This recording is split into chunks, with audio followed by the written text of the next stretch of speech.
has his guys alongside, and they're looking to move forward. So each fire team moves protected by covering fire from the other fire team as they look to close on that position.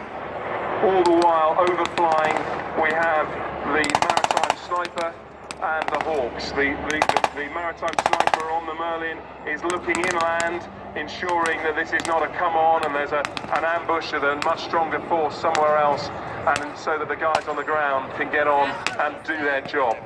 So they're getting close now as they start to move forward. You'll see them break down into pairs, potentially, or maybe not actually, as the pirates all appear to be finished.